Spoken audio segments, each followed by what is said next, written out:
The presidential elections of October 12th is just a few days away, and many politicians and even civil society organization leaders have already started throwing their weight behind different candidates in Cameroon. Here with me is one of the major minds in Cameroon, Professor Victor Ngoh is smiling, but he is a historian who has written several books on the history of Cameroon. Prof, it's a pleasure having you today. Thank you very much. Just recently, you threw your weight behind a candidate, Issa Tchiroma, whom you said and agreed, defiling the opinion of others who think he is not the consensual candidate, whom you said he is the candidate of the opposition. Why the choice? Yeah, I did that after deep reflection. I took into account all the 11 opposition candidates, the political weight of each of them, the pros and cons of each of them, and the fact that the vast majority of Cameroonians want to change. The fact that with the high rate of unemployment in the country, the high rate of underemployment in the country, the problems of a poor road infrastructure, inadequate potable water supply, an outdated educational system, which doesn't reflect and or address the needs of the 21st century. The fact that we have qualified, well-educated graduates, be they from secondary school, high school, or the universities. Because of the lack of jobs, a good number of them, most of them, have taken up the motorbike business. It is painful. And the youth should ask themselves, if they went to secondary school, they went to high school, they went to the university to come out and be motorbike riders. Prof, Issa Tchiroma has been in this government for close to 2 decades. How do you think he is different from these problems you have mentioned? It is this. Ministers don't make policies. Ministers execute. In this present system, the ministers execute. They are banned from making suggestions as well? Who has the final say? This is a presidential system. Who has the final say? You agree with me, with all due respect, that we are used to what? High instructions. And those high instructions are not sent to the PM most often. It is not the PM who says, I've been instructed by the head of state. It's the Secretary General at the presidency who says he has been instructed. And that means what? He's in effect telling the Prime Minister and the ministers, you don't argue, carry this out, carry this policy out. I have been instructed. So Issa Tchiroma has no blame? Not only him. I'm talking not only ministers. Once it is defined, that's it. And you have to understand that the way the system is, except you are extremely bold and you prepare to take the risk, and some ministers have done that and they have resigned. But what I'm saying is this: there's some leeway, but at the end of the day, have you ever heard that the construction of the Bamenda Wing ring road for the past how many years? More than 20 years. Has not taken off or has not been done or completed. Who is to take the blame? Who? Is it the ministers? Who appointed the minister? In fact, in the US, the common saying is what? The buck ends here. Now, Prof, talking about the elections proper, Yeah. why do you think Issa Tchiroma is a different candidate from the other 10, the other 11, or the other 10 remaining? Yeah, he is different because at the time when the population, when the people wanted somebody to stand up and defend them, take a pledge that I'm ready to work with you. I'm ready to fight with you. The other 10 opposition leaders did not stand up to the challenge. But most of them have been calling for a united opposition front. When you say most of them, those who have said the joint Mr. Bello Buba, what is their platform? And for somebody to believe that Mr. Bello Buba stands for change, and I've been asking, how can you conveniently say you have resigned from the government and 95% of your ministers are still in that same government? But he said he is the candidate and not the ministers. So therefore, UNDP has not resigned. But should the focus not be on Bello Buba No, and not on the candidate of the other militants? no. Bello Buba carries along with him what? The party. And until, if you recall, recently during a UNDP rally in the Grand North, the youth wing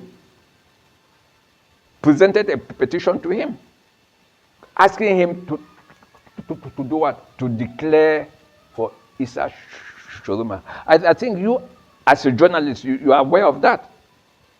Yes. So which means what? And let me give you one example, and I think you will not refuse that. Do you recognize that there was a meeting, a UNDP meeting, and one or two of the UNDP ministers, those who have not resigned, wanted to attend the meeting, and the population sent them away and said what? Go and resign. That means a lot. It means that please, you people should not come and tell us that you are not part of the government. But I think each militant has the right to choose. Of course, that is what I'm saying, that at the end of the day, it is not Issa who will force the UNDP militants to vote for him. Now, if they recognize that he is not speaking on their behalf, what he is doing is not what and they want. Now, Prof, the other presidential candidates, some have outrightly said they cannot mingle with, especially the younger candidates. They say they cannot mingle with the old bones who have already washed their hands with the regime. Whose hand is clean? We are talking politics. But there's often a saying that you cannot shake hands with beer and come out a saint. No, but whose hands is clean? That's what I'm asking. Who? Some hands. Like who? When you say some, give the names too. Could it not be in this case that some hands are cleaner than others? So all hands are stained. At least that's what we are. So at the end of the day, there is no angel. That is it. So are you saying you prefer to choose the dirty hands person to? You have, for instance, as the main, as you throw your support behind a dirty hand. yeah, but if they are all not clean, none of them is clean, then you get the one which reflects to a certain extent what you want. They're all bad, yes. But among the bad candidates, there's one that stands out. Prof, during the beginning of the ongoing armed conflict in the Northwest and Southwest regions, it had not escalated. Issa Tchiroma made several utterances. You, as an English-speaking Cameroonian, do you feel that he is remorseful for the things he has said in the past about the English-speaking population, so much so that you're now supporting his Of course, I would like to believe, honestly, that you are a Christian. And you know the story of Saul was one of the biggest sinners as far as Christianity is concerned. Persecuted. But when God called him, he accepted and repented and became Paul. So we should be honest enough to give room for those who are honest enough to say, I did wrong, I'm sorry. That is the end and the point. That's the point. And for somebody who has said, yes, I was wrong, I find it hard for Cameroonians to say no, he has not repented. And then you see, I don't like to play on this Anglophone issue that he said this, he said this. What of Anglophones themselves who said there's no Anglophone problem? Anglophones themselves. But now, Issa Tchiroma, in his outing, he threw the blame more on the minister, the information he got from the ministry involved at that time. He did not take the absolute blame that I was absolutely wrong about what I said. No, that's what I'm asking you. I'm asking you a simple question. Some Anglophone ministers said there is no, quote unquote, there's no Anglophone problem. That's what they said. And to look at it from a cynical point of view, if, for instance, you are sick, and somebody comes and tells you that, oh, Mr. Journalist, you are not well. And then you say, no, I'm well. And the person goes back and says, no, and the journalist is well. You blame who? You blame who? The Anglophone, top Anglophone officials said there's no Anglophone problem. Now we expect the Francophones to come and say, no, I'm insisting there's an Anglophone problem. We have to, first of all, assume, carry out our responsibility and press forward that please, there is an Anglophone problem which must be solved, and solved as a matter of urgency. Now, would you say Issa Tchiroma means well for the Anglophone population in going into this election? Yes, it does. You see what I would like to say? I was one of those who was very critical of Issa when he was Minister of Communication. Yeah. But when he finally said, I was misled, I'm sorry, and he has taken up the baton to solve the Anglophone problem through dialogue. He, like some other candidates, have said they will release the political prisoners. I'm talking of the Northwest Southwest crisis associated with the crisis. He was going to release them and call a dialogue, convene a dialogue or a referendum to examine the form of the state. Now, Prof, this is at a personal level. Will you be willing to work in Issa Tchiroma's government should he become president come October 12th? Oh no, no. I'm contented to what I'm doing. I'd like my simple life. I'd like to sit and then see how things are going and say black is black, white is white. So in essence, So if at all, those who know me, I don't like to be at the forefront. I don't. So I'm here.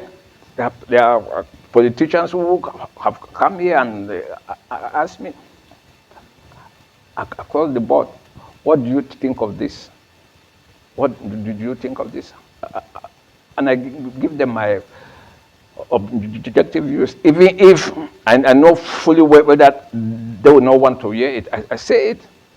so That's my job. so your support to Issa Tchiroma is not motivated by political ambition? No, not at all. Not at all. If I wanted, I would have played the game to have it.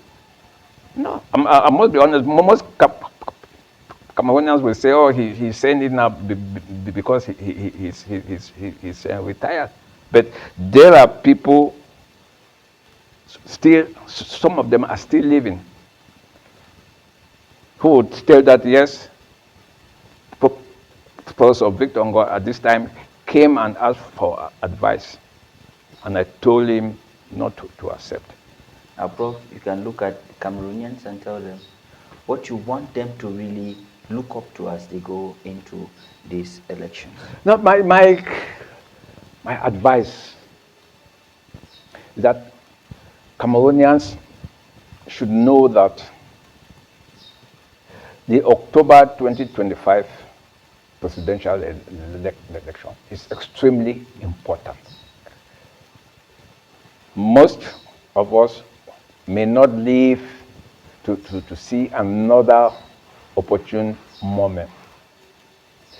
Cameroonians should understand and look at the problems we are going through. Cameroon is a very rich country.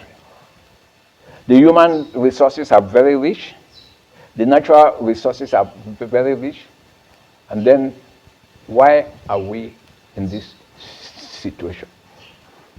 Is it that Cameroonians have been cursed? The answer is no. But on the other hand, the abject poverty of most Cameroonians make it in such a way that some Cameroonians are easily bought over. I'm saying this with all sincerity. Money changes hands. Crates of beer change hands. Sardines, bags of salt, and the rest. But if you accept those quote-unquote gifts, or they call them motivations, and you get up the next day, and the road to your village is still bad. You cannot transport your foodstuff from the farm to the market. You cannot have potable drinking water. You don't know what to do to take your sick child to the hospital. The school system cannot adequately ensure that at the graduation of your child will have jobs. The economic atmosphere is not conducive enough for national and foreign investors to invest. The security situation is not improving. We are into 9 years of the senseless armed conflict in the Northwest and Southwest. There are days when Cameroonians in Northwest and Southwest cannot leave their houses. There are days. And we are talking now today, the 29th of September, 2025. There's lockdown in the Northwest and Southwest. There's lockdown in Northwest and Southwest. Is it something that we should be proud of? The answer is no. So how do we want to maintain the same system? And we are being asked to give another 7 years. What will change the same players in the next 7 years? What they have not done for the past 43 years. Uninterrupted administration. Many say this is a history-defining moment. If you were to write... Of course it is. If you were to write a history book about Cameroon in 2025, what will you title it? No. I would say Cameroon, the defining moment. Because you see, the election of October 2025, all ingredients are there for a smooth and peaceful defeat of the CPDM. Not just the fact, all the ingredients are there. So what are the ingredients? All these problems I've mentioned, all of them. In a normal country, nobody will even want to identify himself or herself as a CPDM member, given all the problems. Why do you think most of them still remain there and they clamor for support for the same reason? Yeah, the bottom line is this. I pray I'm wrong, but I am convinced I'm not wrong. There are a good number of the members of this government, members of the CPDM party, with very, very dirty skeletons in their cupboards. Once a new regime takes over, most of them will find themselves in a very, very uncomfortable situation. Thank you so much, Prof.